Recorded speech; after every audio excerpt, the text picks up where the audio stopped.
कुछ लोग आए तो शेर की तरह थे और भीगी बिल्ली बन के चले। Guys, welcome back to my channel earth mom Dehradun. मैं हूं ज्योति और वेलकम है आप सभी का मेरे चैनल में नए हैं तो लगता है बताने की ज़रूरत नहीं पड़ेगी कि चैनल को सब्सक्राइब भी कर दीजिए, वीडियो को लाइक भी करिए और कमेंट सेक्शन में अपने पॉइंट ऑफ व्यू ज़रूर शेयर कीजिएगा। तो चलिए इसी के साथ हम लोग आज का रिएक्शन वीडियो स्टार्ट करते हैं। आई नो कि आप सब लोग रिएक्शन का वेट कर रहे होंगे, लेकिन मैं भी वेट कर रही थी और वेट कर रही थी जगत जीजा की वीडियो का, जो कि अभी कुछ समय पहले आ चुकी है सोशल मीडिया पे। जगत जीजा ने इस वक्त पे ऑडियंस का अटेंशन पूरा अपनी तरफ कंट्रोल करके रखा है, क्योंकि उनकी एक एक बात में सच्चाई, कॉन्फिडेंस, दर्द, सारे मिक्स्ड इमोशंस हमें देखने और सुनने को मिल रहे हैं। आप में से कुछ कमेंट्स ऐसे थे कि दीदी अब उनको जगत जीजा मत बोलो, तो मैं आपको बता दूं, कोई और रिश्तों के मामलों में अच्छा हो या ना हो, लेकिन हम रिश्तों के मामले में बहुत अच्छे हैं। हमने जगत जीजा को जीजा के रूप में एक्सेप्ट किया था। बहुत खुश हुए थे हम सब कि चलो एक इतना अच्छा इंसान जिसने एक बच्ची और उसकी माँ को एक्सेप्ट किया, तो हमारी नज़र में हमने उस दिन से ही इनके साथ जीजा का रिश्ता जोड़ लिया था। तो अब चाहे इनकी शादी किसी से भी, और भगवान करे इनकी ज़िंदगी में बहुत बहुत बहुत अच्छी लड़की आए, तो हमारा रिश्ता तो उनसे फिक्स है कि वो जीजा ही हैं।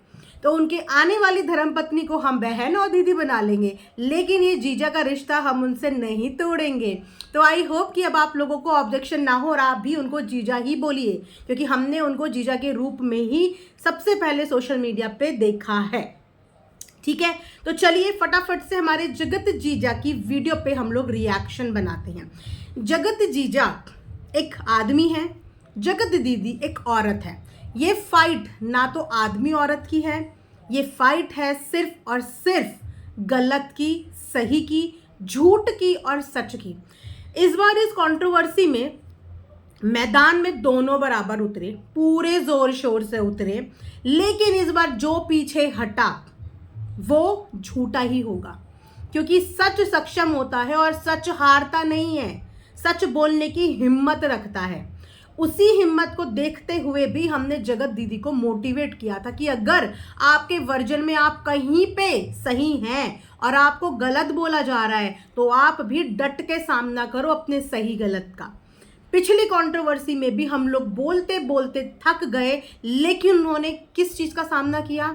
किसी चीज़ का नहीं। उन्होंने क्या किया? पीछे से केस किया, मुंह बंद करा दिया और बातें अधूरी रह गई, और उन्होंने सोचा कि समय के साथ साथ ये चीज़ें ठीक हो जाएंगी। लेकिन कहीं ना कहीं उन्होंने ये गलती करी, क्योंकि समय के साथ साथ चीज़ें ज़रूर ठीक हुई, लेकिन वो टेम्पररी थी, क्योंकि उन बातों का ना समाधान था, ना ही उन बातों की पूरी कहानी थी। और जब तक कोई भी कहानी आधी अधूरी होती है, वो कहानियां बार बार आके परेशान करती है। तो इस बार जगत जीजा पीछे नहीं हटे हैं, और यही कहीं ना कहीं सबूत है इस बात का कि वो कहीं ना कहीं सही और सच्चे हैं, क्योंकि वो हार नहीं रहे हैं। वो अपने ऊपर इस बार इत्तू सा भी एलिगेशन लेने को तैयार नहीं है। वो हर बात का, हर चीज़ का जवाब दे रहे हैं, और यही जवाब और यही सामना जगत दीदी को भी करना चाहिए था। और शायद इसीलिए आज जगत जीजा ने एक बात बोली, चैलेंज तो ऐसे करके दिया था और उसके बाद खुद बोला कि मैंने तो आपको कब कहा, कैसे टारगेट कर दिया, ऐसा क्यों?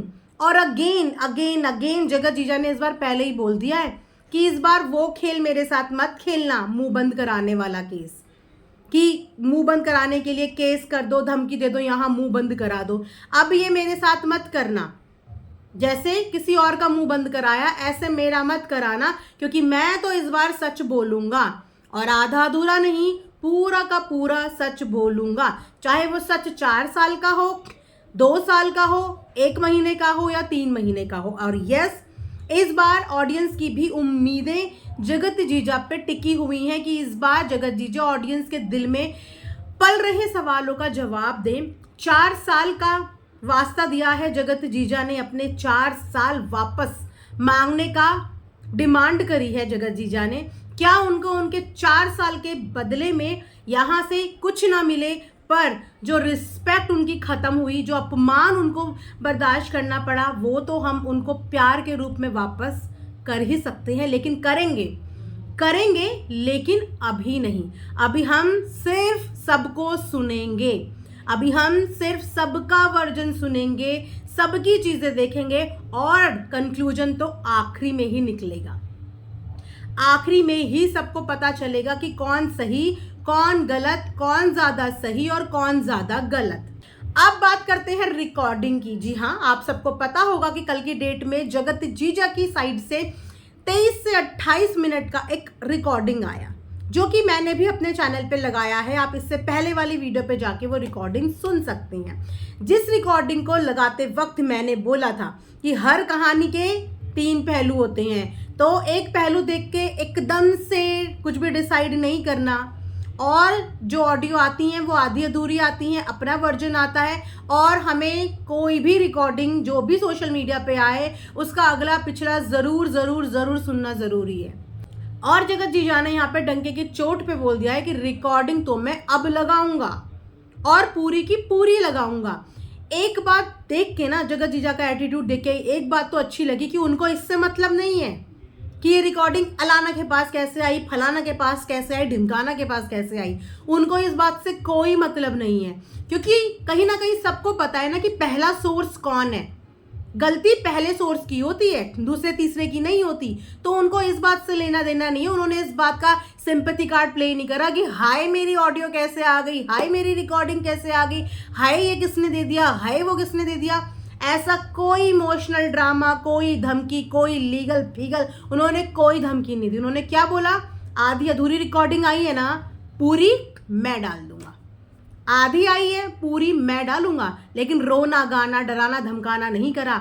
ये एक पहचान होती है सच्चे इंसान की, क्योंकि जो झूठा होता है, जैसे पोल खुलने का डर होता है, वो हमेशा मैटर को दबाना चाहता है, लेकिन जो सही है वो अपने ऊपर एलिगेशन क्यों लेगा। जगत जीजा ने यहाँ पे बोला कि हाँ ये लाइनें मैंने बोली, लेकिन किस कॉन्टेक्स्ट में बोली वो जानना बहुत ज़रूरी होता है कि हमने किस कॉन्टेक्स्ट में बोली। ये बात सोशल मीडिया पे हर एक इंसान जानता है कि उस समय जगत भैया किस स्टेट ऑफ माइंड में थे। उस समय वो अपनी जान तक को हार्म करने के लिए पूरे तैयार हो रखे थे, परिवार की पूरी इज्जत दांव पे लगाने को तैयार हो रखे थे। उस समय पे उनका स्टेट ऑफ माइंड बिल्कुल खराब हो रखा था, और उसी स्टेट ऑफ माइंड में वो बात कर रहे थे जगत जीजा से। ठीक है, जगत जीजा चाहे बोलते चाहे नहीं बोलते, उसने उस समय पे जो करना था उसने वो करना था, क्योंकि उस समय पे जगत भैया को भी धोखा लग रहा था कि सामने वाले ने उनका यूज कर लिया है। इसीलिए उन्होंने जगत जीजा को ये बात बताई कि सामने वाले ने मेरा इमोशनल भी यूज किया है, मेरे साथ इमोशनल फ्रॉड भी हुआ है और मेरे साथ फिनेंशियली फ्रॉड भी हुआ है। फिनेंशियली फ्रॉड के बहुत सारे एग्जाम्पल्स, नमूने हमारे पास सोशल मीडिया में हैं। तो जगत भैया को भी उस समय पे धोखा मिला था, क्योंकि वी नेवर नो कि उनके साथ क्या क्या कस्में वादे प्लानिंग करी गई थी।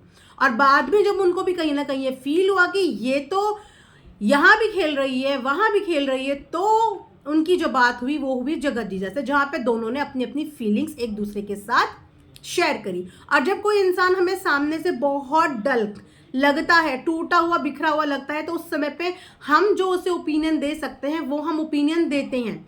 उस समय पे वो ये चीज़ें लाना चाहते थे, तो जगत जीजा ने भी बोल दिया कि तुम लेके आओ। और उन्होंने एक्चुअली एक बहुत बड़ी बात बोली जो सच में सोचने वाली है। अगर ये तमाशा सोशल मीडिया पे नहीं आता तो अभी तक तो पूरी ऑडियंस गुमराह ही रहती, अभी तक देवी बना के पूजा हो रही होती, अभी तक बहुत सारे घर बर्बाद होते। तो देखा जाए तो कहीं ना कहीं थोड़ा बहुत सही तो यहाँ पे जगत भैया ने भी किया कि सामने वाले का घर बचा लिया, वरना सामने वाली लेडी के क्या क्या प्लान हो सकते थे दोनों को लेके, भी नेवर नो। और एक बार शादी हो जाती तो आप खुद जानते हैं कि एक औरत के पास कितने सारे राइट्स होते हैं सामने वाले को डराने के लिए, धमकाने के लिए, कोर्ट कचहरी तक घसीटने के लिए। इस मामले में औरतों की साइड से लॉ स्ट्रांग होता है ना। और बहुत सारी औरतें हैं जो इस लॉ का मिसयूज भी करती हैं, जो कि जगत जीजा के केस में भी हो सकता था, क्योंकि इनकी भी सगाई हो गई थी।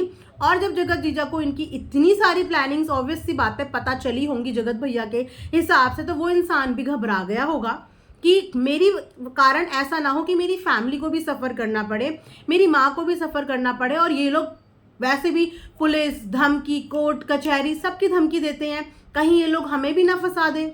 हमारे ऊपर भी कहीं कुछ आरोप ना लगा दें। तो इसीलिए अगर सोशल मीडिया पे आ जाएगा तो एक तरीके से उनकी फैमिली भी इस बात से सेफ हो जाएगी।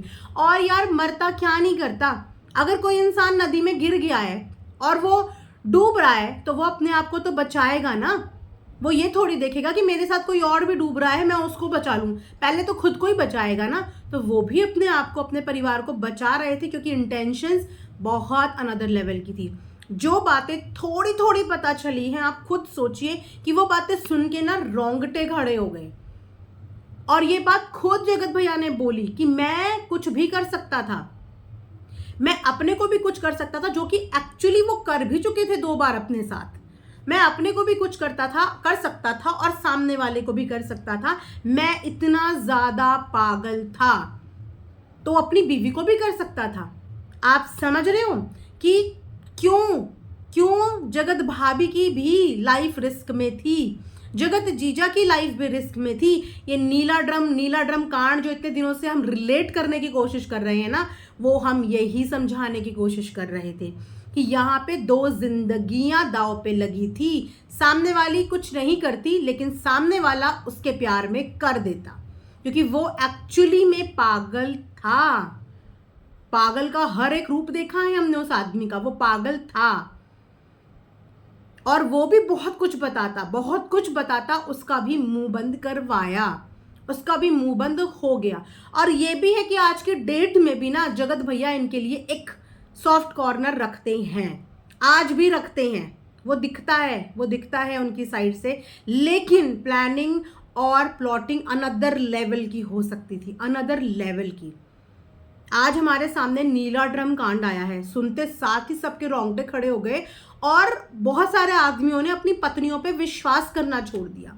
इतने सारे इंसिडेंट के बाद एक तरीके से औरत बदनाम हुई, लेकिन औरत आदमी जैसा कुछ नहीं होता, गलत ही होता है, और गलत आदमी भी कर सकता है और कोई औरत भी कर सकती है। जगत जीजा पे ये भी एलिगेशन लगे थे और ये भी क्वेश्चन जनता ने उनके ऊपर उठाए कि आपने उनसे क्यों नहीं बात करी, आपने सामने वाले से क्यों नहीं बात करी। और ये कंफ्यूजन कहीं ना कहीं हमारे भी माइंड में था कि सामने वाले पे भरोसा कैसे कर लिया, अपनी फियांसे से बात करते। तो आज उन्होंने हमारा ये वाला डाउट भी क्लियर कर दिया कि उन्होंने कोई कसर नहीं छोड़ी थी। उन्होंने सवाल जवाब बहुत करे, पूरे परिवार से करे, लेकिन बदले में उनको क्या मिला वहां से? ये तो भाई है, ये तो बेटा है, ये तो भाई है, ये तो बेटा है। जिस दिन से इनका एंगेजमेंट हुआ था उसके बाद से धीरे धीरे सोशल मीडिया पे इनके प्रूफ्स, इनकी बातें होने लग गई थी और जगत जीजा जगह जगह पे रिएक्शंस पे जाने लग गए थे, उनके कानों तक ये चीज़ें आने लग गई थी। और उन्होंने कई बार फैमिली से भी पूछने की कोशिश करी, फैमिली की तरफ से कभी भी सेटिस्फैक्ट्री आंसर नहीं मिला और उनको गुमराह ही करके रखा। तो फिर ऐसी फैमिली पे वो कैसे विश्वास करते? फिर अचानक से एक दिन उसका दिमाग खराब होता है और वो पूरी कहानी जगत जीजा को बताता है। तो जगत जीजा तो उसी की बात सुनेगा ना जिसने कम से कम उनको सच्चाई तो बताई। और ये सब बताने के बाद भी जगत जीजा ने अपनी मंगेतर से इस बारे में बात करी, लेकिन मंगेतर की साइड से फिर कोई रिस्पॉन्स नहीं आया। सामने वाले बंदे ने एक बार नहीं कई बार अप्रोच करी कि कुछ बंदा खुल के तो बताए, कुछ अपनी गलती तो एक्सेप्ट करे, कुछ जो किया है वो तो बताए, बट नहीं बताया। तो हर इंसान सच्चाई तो जानना चाहता है। अगर उसको यहां से पता नहीं चलेगी तो उसे जहां से पता चल रही है वो वहां पे जानना तो चाहेगा कि कल की डेट में उसके दिल में ये गिल्ट ना रहे कि मैंने किसी के भड़काने पे या इस मिसअंडरस्टैंडिंग की वजह से अपना रिश्ता तोड़ दिया। इसीलिए घंटों घंटों बात करने का रीजन हो सकता है कि वो भी जानना चाहते थे और पूरी कहानी जानना चाहते थे, ताकि उनको कोई डिसीजन लेने में हेल्प मिल जाए। क्योंकि वो कहानी उनकी खुद की मंगेतर नहीं बता रही थी, तो वो उस कहानी को सुन रहे थे, समझ रहे थे, ताकि उन्हें क्या आगे डिसीजन लेना है इसका फैसला वो आराम से कर पाएं। और जब उनको इतनी सारी कहानियां पता चली, इतनी सारी चीजें पता चली, तो हर कोई इंसान ऐसे टॉक्सिक रिश्ते से बाहर ही निकलना चाहता है, फिर चाहे उसके लिए उसको साम दाम दंड भेद कोई भी नीति अपनानी पड़े, क्योंकि सामने वाले की लाइफ तक को रिस्क पे रखने को तैयार हो गया था। तो इससे बड़ा और क्या होता है? इससे बड़ा क्या होता है? जिंदगी नहीं तो कुछ भी नहीं, फिर कौन सा मान सम्मान अभिमान, फिर कुछ नहीं। जब यहां तक पता चल गया था कि यहां तो अनदर लेवल की प्लान हो रही थी, तो उसके बाद वो क्या करता? अपने आप को तो बचाता ना। और कहीं ना कहीं उनको ये इंट्यूशन आ गई थी कि ये दोनों मुझे फंसा देंगे, मेरा नाम लगा देंगे, इसलिए सोशल मीडिया पे ये बात आ जाए, कल की डेट में मुझे फंसाने का कोई स्कोप ना बचे यहाँ पे। और जाते जाते अपनी वीडियो में एक बार और बोल के गए हैं कि अपना पक्ष खुद रखो। अगर वाकई में तुम आयरन लेडी हो, अपने आप को वाकई में आयरन लेडी समझती हो, तो अपना पक्ष खुद रखो, अपनी बात खुद रखो और मुंह दबाने के लिए कोर्ट कचहरी मत करना, केस वेस का हवाला मत देना, सच्चाई बोलो भी और सच्चाई बोलने भी दो। जब डिंग डिंग डिंग डिंग वाली वीडियो आई तो जगत दीदी ने बोला कि अरे ये तो सगाई से पहले की थी, ये तो सगाई से पहले की थी। लेकिन जगत जीजा ने करवा चौथ का इंसिडेंट भी बता दिया जो सगाई के बाद का था। और करवा चौथ की अहमियत तो हर सुहागन स्त्री जानती है। लेकिन करवा चौथ के इतने ऑस्पिशियस और पावन समय पर भी एक औरत मंगेतर के साथ खुशियां ना सेलिब्रेट करते हुए सगाई के बाद करवा चौथ के समय स्टेटस डालती है सामने वाले को इंडिकेट करते हुए, और स्टेटस की लाइन, मोहब्बत तो मेरी सच्ची थी, मोहब्बत तो मेरी सच्ची थी, किस्मत में ही नहीं था। कोई भी इंसान ऐसी लाइंस देख के दिमाग तो ठनकता है, खटकता है, क्योंकि जगत जीजा भी कहीं ना कहीं सोशल मीडिया पे घूम रहे थे उस वक्त में। उन्होंने जब इस बात का पूछा कि भाई हमारी तो सगाई हो गई, हमारी तो एक kind of love story complete हो गई, क्योंकि हर लव स्टोरी का एक एंड होता है, वो होता है शादी। शादी ही तो होता है, शादी तक के लिए ही तो लव स्टोरीज चलती हैं, जोर शोर से लड़ाई झगड़ा, मन मुटाव, घर वालों को मनाना, ये मनाना, और जब दो लवर आपस में मिल जाते हैं, उनकी शादी हो जाती है, तो उनकी एक स्टेप जिंदगी का पूरा हो जाता है। उसके बाद भी ये स्टेटस थे। तो अब वो लोग जो ये कह रहे थे, या जिनके भी दिमाग में ये मिथ था कि इन्होंने सगाई मूव ऑन करने के लिए करी थी, तो गाइस बहुत सारे ऐसे सबूत आ गए हैं कि सगाई होने के बाद भी इन्होंने सामने वाले से मूव ऑन नहीं किया था। ये सामने वाले के साथ बराबर कांटेक्ट में थी और शायद आगे तक भी कांटेक्ट में रहने के इनके कस्में, वादे, प्रॉमिसेस हो चुके थे। वो तो जगत भैया को कहीं ना कहीं इस बात की इनसिक्योरिटी होने लगी कि ये बंदी मुझसे भी झूठ बोल रही है, बहुत सारी चीजें मुझसे छुपा रही है। क्योंकि जगत भैया तो इनके कहे अनुसार अपनी वाइफ को ना टच करते थे, ना उसके साथ वीडियो बनाते थे, ना उसके साथ रील बनाते थे, इनके कहे अनुसार। तो सामने वाला अगर सामने वाले से कमिटमेंट ले रहा है तो वो भी तो उससे लेगा। तो जब इन्होंने उससे लिया होगा तो वो कहीं ना कहीं अपने कमिटमेंट पे झूठी पड़ रही थी। वो खुद सब कुछ कर रही थी, लेकिन जगत भैया को हर चीज से बाउंड करा हुआ था, है ना। तो यस, दो कश्ती पे सवार थी, और दो कश्ती पे सवार होने वाला इंसान की नैया डूबती ही डूबती है, तो किनारे नहीं आता। लेकिन फिर भी हमने दोबारा से ये मौका दिया है कि अपना पक्ष रखो। अगर कहीं पे आपको लग रहा है कि आपके ऊपर झूठे आरोप लग रहे हैं, या इस कहानी का आपके हिसाब से एक और वर्जन है, तो बिल्कुल हम यहाँ बैठ के आपका भी वर्जन सुनने को तैयार हैं कि आप भी अपना वर्जन सुनाओ, बेशर्ते आधा अधूरा नहीं, एकदम क्लीन, नीट एंड क्लीन, डंके की चोट पे अपना वर्जन सुनाओ यहाँ पे, ठीक है। तो गाइस, इसी के साथ ये रिएक्शन वीडियो में यहाँ पे एंड करती हूँ। बाकी शाम को जगत भैया भी लाइव आने वाले हैं, देखते हैं वो अपनी लाइव में आके क्या धमा चौकड़ी मचाते हैं, उसके हिसाब से नेक्स्ट रिएक्शन वीडियो आएगा। तब तक आप लोग अपना ध्यान रखिए। Thanks for watching earth mom Dehradun.